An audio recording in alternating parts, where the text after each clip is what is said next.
Bonjour les amis, salam, j'espère que vous allez bien. Je vous retrouve dans cette nouvelle vidéo. J'espère vraiment qu'elle vous plaira. Alors dans cette vidéo, il y aura des recettes en espérant que ça va vous plaire. Il y aura également un haul Shein. D'ailleurs, trop hâte de vous montrer toutes les robes que j'ai prises. Elles sont juste magnifiques. Mais on va d'abord passer en cuisine. Je vais commencer à préparer le repas. On va commencer par l'harira. Alors l'harira, je ne vais pas vraiment vous la détailler parce que je vous ai déjà partagé plusieurs fois la recette. Moi, je la fais cuire dans mon robot, donc j'ai déjà tout mis, tous les ingrédients, sachant que pour l'harira, voilà, c'est vraiment tout simple à faire. On met tout d'un coup, on rajoute l'eau et on laisse cuire. Puis après, voilà, je mixe le tout. Ensuite, je vais faire cuire mes poivrons, tomates, ail. Donc moi, je le fais cuire dans mon air fryer. Ça sera pour faire le felfla ou bien hmes, il y en a qui appellent ça le salade meshouya. Tout dépend, voilà. Bref, vous avez compris. Alors les amis, je voulais juste faire une petite parenthèse concernant quelques commentaires que j'ai reçus concernant ma recette de harira. Alors il y a quelques personnes, mais vraiment pas beaucoup, qui viennent m'écrire dans les commentaires et c'est à chaque fois que je partage en fait la recette de la harira, me dire oui mais c'est pas du tout comme ça qu'on prépare la harira. Écoutez les amis, tout dépend de chaque région, la harira ne se fait pas de la même manière. Je dirais même tout dépend aussi de chaque famille.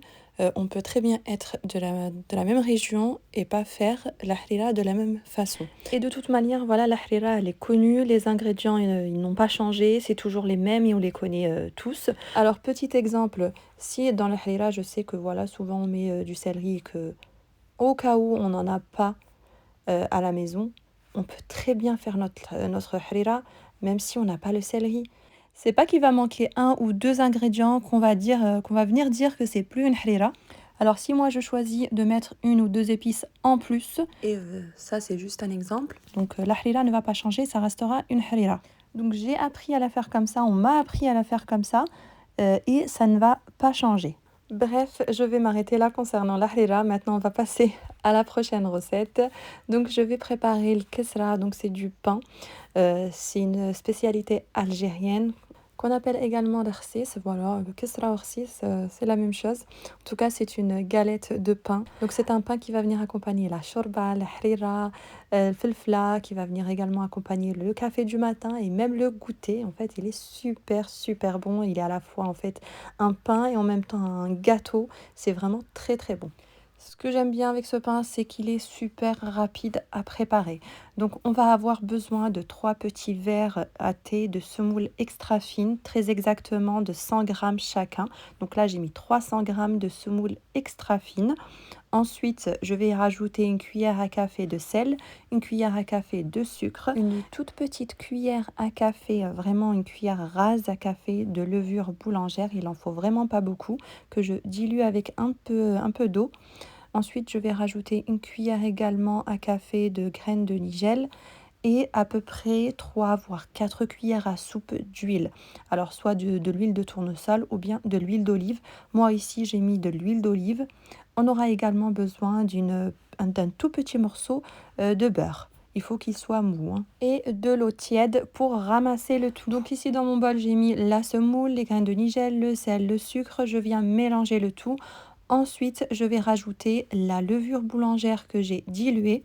Donc moi, je vais ramasser le tout avec de l'eau tiède. Alors pour l'eau, j'ai préparé un verre à thé d'eau tiède, mais je n'ai pas mis tout le verre. Ensuite, j'ai rajouté l'huile d'olive, donc à peu près 4 cuillères à soupe. Si vous n'avez pas d'huile d'olive, mettez de l'huile de tournesol. Ensuite, je vais venir mélanger directement en fait à la main. Je vais venir sabler mon mélange. Après avoir bien sablé le tout, je vais venir rajouter l'eau petit à petit. Je vais vous dire exactement combien j'ai mis d'eau tiède. Donc moi j'ai mis à peu près 100 grammes d'eau tiède. Donc il se peut que vous ayez besoin d'un peu moins ou d'un peu plus. Donc c'est à peu près 100 grammes. Donc allez-y doucement quand vous rajoutez l'eau, tout en mélangeant. Donc soit vous le faites à la main ou bien au pétrin, c'est pareil. Alors pour ce pain, il ne faut pas qu'on ait une pâte qui soit trop liquide ou bien collante. Il faut vraiment une pâte qui soit ferme.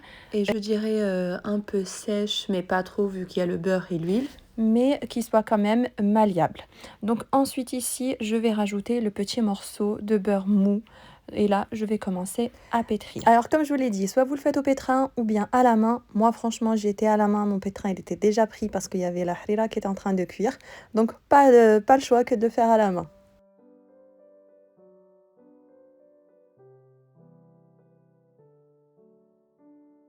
Alors, regardez la pâte, elle doit être légèrement souple. Donc, on continue à bien pétrir.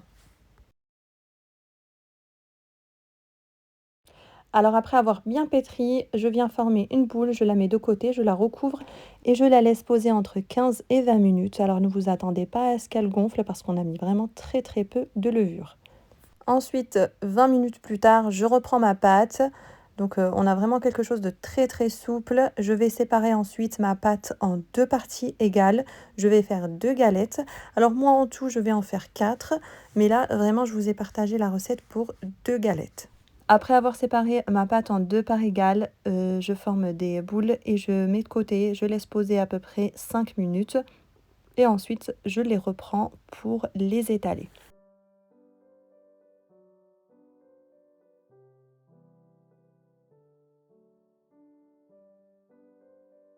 Donc là, 5 minutes plus tard, je reprends les boules que je viens étaler au rouleau à pâtisserie, surtout, c'est très important. Et il va falloir bien les étaler, il faut vraiment que ça soit tout plat. Attention, il n'y a pas besoin de mettre de farine ou de la semoule, ça ne colle pas au plan de travail vu qu'il y a de l'huile et du beurre, ça ne colle pas du tout. Après avoir bien étalé, je prends une fourchette et je viens piquer comme ici. Et je dois vraiment piquer sur toute la surface de la galette.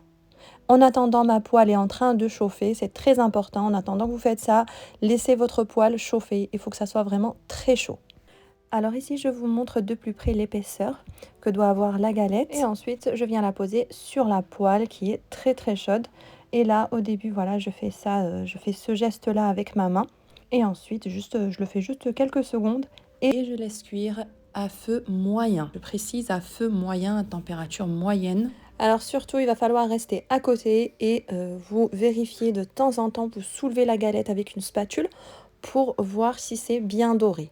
Une fois que c'est bien doré, vous venez retourner la galette. Une fois que je l'ai retournée, je viens en fait l'aplatir avec ce truc-là en bois. Franchement, désolée parce que je ne sais vraiment pas comment que ça s'appelle. En tout cas, c'est un truc qui vient d'Algérie. Et c'est spécialement pour les galettes de pain comme ça. Et je viens aplatir. C'est super important, en tout cas si vous ne l'avez pas, vous le faites par exemple avec une petite assiette. Voilà, vous prenez une petite assiette et vous venez comme ça la passer sur le dessus. Ou sinon, vous prenez tout simplement un verre, le dos d'un verre, et vous venez faire ce geste-là que je fais moi. Et de temps en temps, je viens soulever pour vérifier si c'est cuit ou pas. Une fois que c'est bien doré, que ça a bien pris, il faut vraiment que ça soit bien doré, je pourrai retirer la galette. Alors là, je la soulève et j'essaye de faire cuire les côtés également. Et ensuite, je vais pouvoir retirer la galette et passer à la suivante. Donc, je ferai exactement la même chose. Alors, regardez, on obtient vraiment une très belle galette. Alors, il faut savoir que c'est vraiment un pain qui se conserve très bien. Il peut même être congelé. Et comme je vous l'ai dit, il va pouvoir accompagner les shorba, harira, votre café, votre thé. Vraiment, il va pouvoir accompagner vraiment tout. Il est très bon, vraiment excellent ce pain.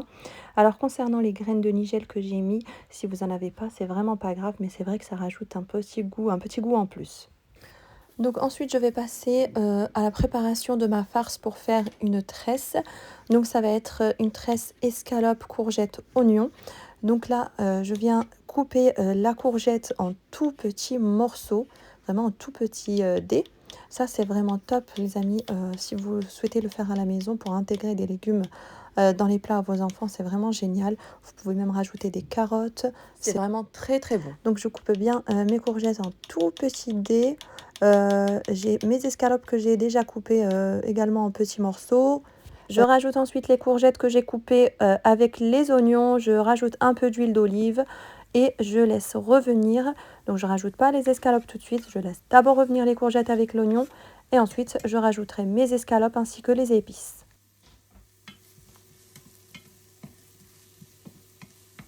Après avoir bien laissé revenir, je rajoute les escalopes et les épices. Donc les épices, je vais mettre du paprika, du poivre noir, du curry et du curcuma. Bien sûr, on n'oublie pas le sel. rajouterai, alors je rajouterai également une cuillère à soupe de crème fraîche. Donc là où il y a des escalopes, il y a de la crème fraîche. J'aime bien toujours rajouter une cuillère à soupe avec les escalopes.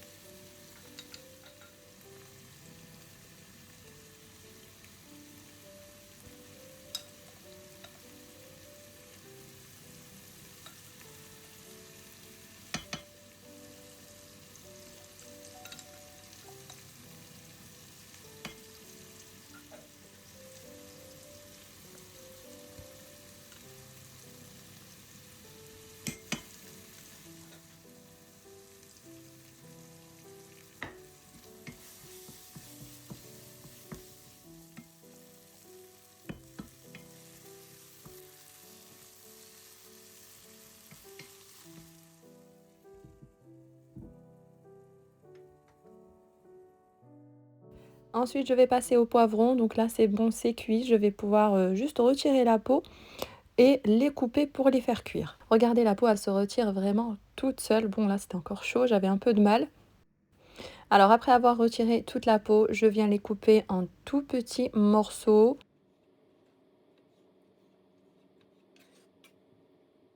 Maintenant que j'ai coupé les poivrons, il n'y a plus qu'à les faire cuire. Donc là, je reprends tout simplement la poêle dans laquelle j'ai fait cuire ma farce pour la tresse et je fais cuire tout ça avec un peu d'huile d'olive. Alors moi, je mets que du sel et du poivre. Dites-moi par contre, vous, ce que vous mettez comme épices, j'aimerais bien le savoir. C'est vrai que j'ai toujours mis que du poivre et du sel. Là, j'ai vraiment pas, j'ai jamais tenté de mettre une autre épice. En fait, en mettant d'autres épices, j'ai vraiment l'impression que ça va changer complètement le goût et on n'aura plus le goût du poivron.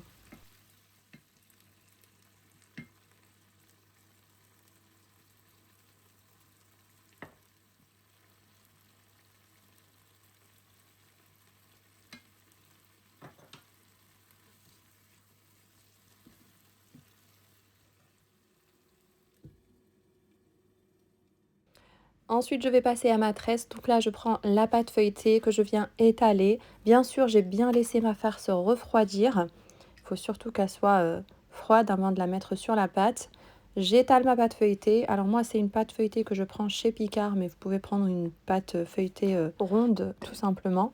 Donc là, je viens l'étaler. Et après l'avoir étalée, je viens y poser ma farce. Franchement, la farce, elle était vraiment très très bonne.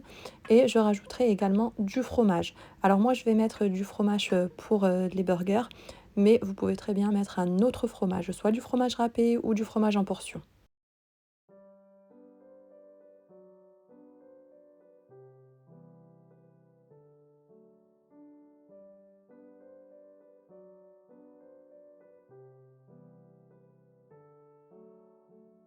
Ensuite, je viens couper, comme vous pouvez le voir ici, sur les côtés pour pouvoir faire ma tresse.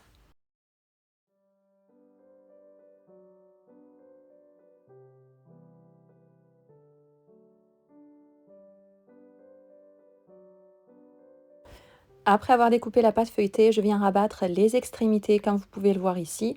Et là, je viens croiser de chaque côté, comme pour faire une tresse tout simplement. Alors la tresse, soit vous la faites cuire au air fryer ou bien au four. Moi, je vais le faire au air fryer. Si c'est au four, pensez bien à allumer le four à l'avance.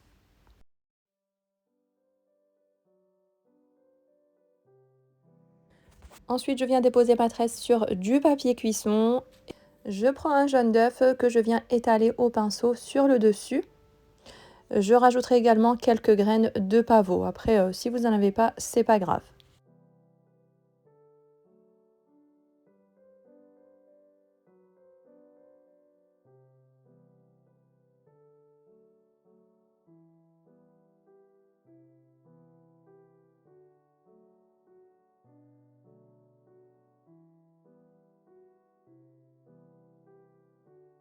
Ensuite, je mets à cuire à 180 degrés. Et là, je vous montre la tresse. Elle est cuite, c'est prêt. Il n'y a plus qu'à la sortir. Et en attendant, dans le salon, mon fils est parti mettre la table. Alors il m'a dit quoi? Il m'a dit: maman, mais je la ferai pas aussi bien que toi la table, hein. Je lui dis: c'est pas grave mon fils, je la laisserai, je ne toucherai rien. Je la laisserai comme tu l'as mise, fais-le comme tu le sens. Et franchement, elle était très bien faite, la table.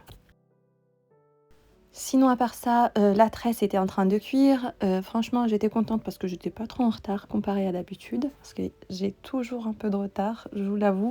Mais là, pour le coup, voilà, pas de retard. La tresse était en train de cuire. Le fefla était prête.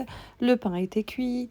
La harira, pareil. J'étais très très contente. Voilà, on allait manger à l'heure. Mais je pense que je suis pas la seule à être en retard. On est toutes un peu pareil. Voilà, on a toujours un petit peu de retard pour le ftor.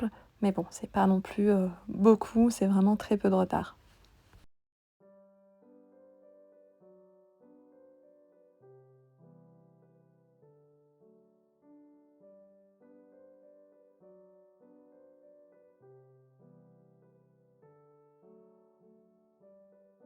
Et ensuite, je finis par couper mes galettes de pain.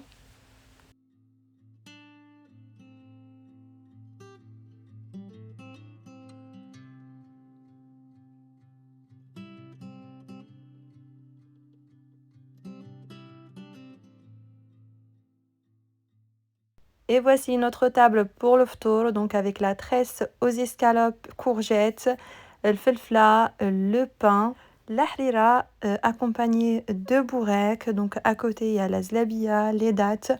Donc voilà en ce qui concerne notre table pour le ftor. J'espère en tout cas que ça vous a plu. Donc comme d'habitude, hein, dites-le moi dans les commentaires. On n'oublie pas bien sûr de mettre un j'aime si vous avez aimé la vidéo, ça m'encourage énormément. La vidéo n'est pas finie les amis, maintenant on va passer au haul Shein. J'ai sélectionné vraiment de très très belles choses que j'ai hâte de vous montrer. Donc on va commencer ici par cet ensemble. Alors on a le pantalon avec la chemise. Le pantalon, il est élastique au niveau de la taille, il a des poches, il est super super léger. Je vais vous mettre tous les liens des articles que je vais vous montrer en barre d'infos.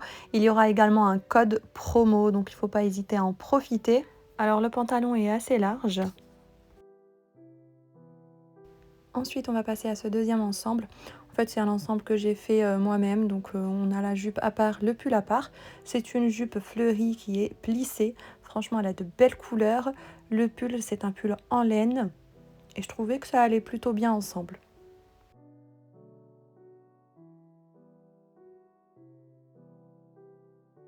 Ensuite, j'ai pris, toujours pour aller avec ce pull en laine, ce jean. Alors, c'est un jean coupe droite. Ensuite, on va avoir ce pantalon noir, il est vraiment tout simple. Je vais vous mettre ici une photo pour mieux le voir.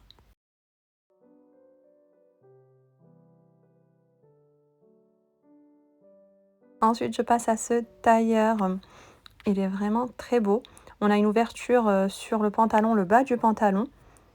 Comme ici, regardez, je vous montre. Alors la qualité, comme toujours, franchement, elle est top. La couleur, elle est vraiment très belle. Ensuite, on va avoir cette robe.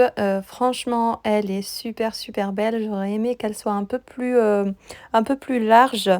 Alors pour la taille, j'ai pris du L, mais je pense que j'aurais dû prendre du XL parce qu'elle taille un peu petit. Au niveau de la matière, c'est quelque chose de très léger. Les détails, franchement, sont magnifiques.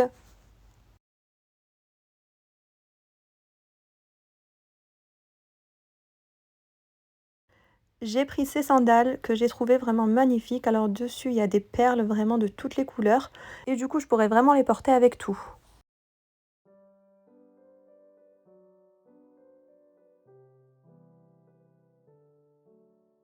Ensuite, on va passer à cette robe-là. Elle est de couleur corail. Il y a du doré dessus. On va avoir des manches chauve-souris. Franchement, elle est juste magnifique. Je vous montre les détails de plus près. Donc au niveau des manches, voilà, on a du doré. Et la matière, c'est du satin.